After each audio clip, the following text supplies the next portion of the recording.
Hey guys, it's Flex, and as many of you know, I grew up with the Sega Genesis, and I pride myself on that, but at the same time, I didn't get to enjoy a lot of the Genesis classics that made Sega Sega, so I thought it'd be really fun to sort of go back in time and experience the classic Sega games in the chronological order in which they came out, and sort of talk to them and take a look at them.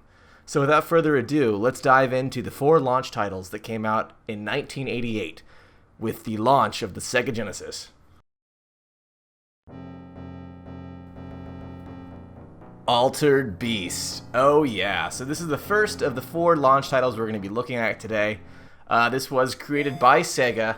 As you can see from the opening crawl here, Zeus has sent you to Earth to go save his daughter. You play a dude wearing a red leotard, and you're gonna punch and kick your way through a bunch of Greek monsters and baddies, and that's basically it. It's a very simplistic game, but it's also very fun. It holds up well, having never played this before. I can say that I did enjoy it enough to give it at least 3 decent attempts. One of the coolest features about this game is that you collect power-ups, and with every power-up, you get a little bit more naked until finally you turn into your beast form, hence the title Altered Beast. And in the beast form, you are just ultra powerful, and you basically need the beast form to fight the boss. And I'm pretty sure you can't even fight the boss if you're not a beast. So it's a pretty clever game. The music is good, the graphics are good. It's surprisingly like fun for something that came out in 1988. Although that's not really fair to say. One of the things I found interesting about this game is it's got the little lizard beak, bird beak looking things from Golden Axe. And in fact, the entire game kind of has a bit of a Golden Axe feel, so I wonder if this is kind of a precursor to the later Sega beat-em-ups Golden Axe, which I did love as a child. Welcome to your doom.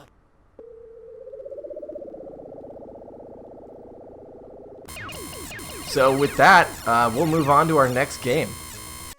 So this next one's really weird. I'm gonna butcher the title. It's called Osomatsu-kun Hachamecha Gekijō. Rough translation, Nonsense Theater. Apparently this is based off a manga anime series. It's a comedy, and this game is the video gamification version of this series.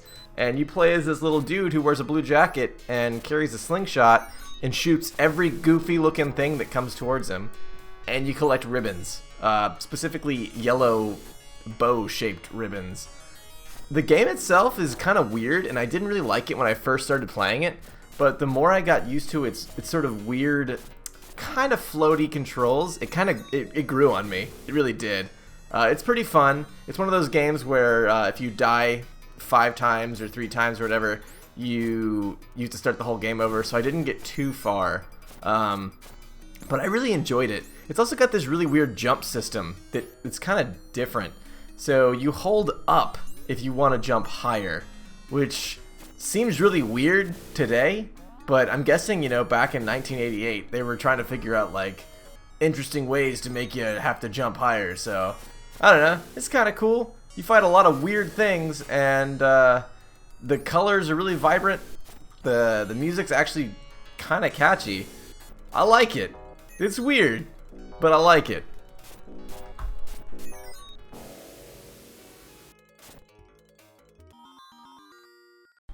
Space Harrier 2, the sequel to Space Harrier, another game I've never played. This one's actually really neat because it's 3D, or it at least has a 3D effect going on for it. Tons of vibrant colors. You play as a gentleman named Space Harrier who wears a red tracksuit and carries a big old gun in his hand.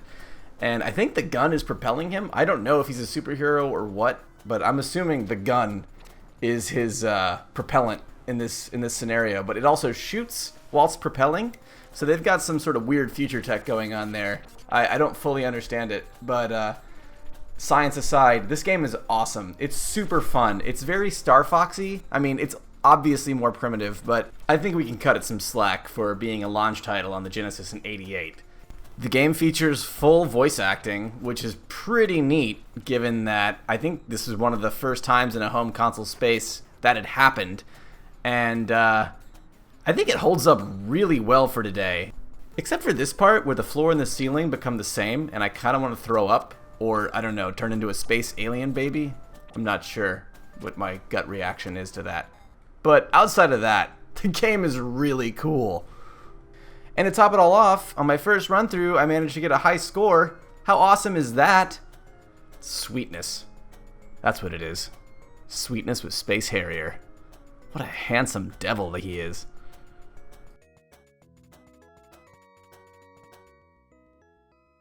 Up next is Super Thunderblade, and I'm not going to sugarcoat it. I hate this game.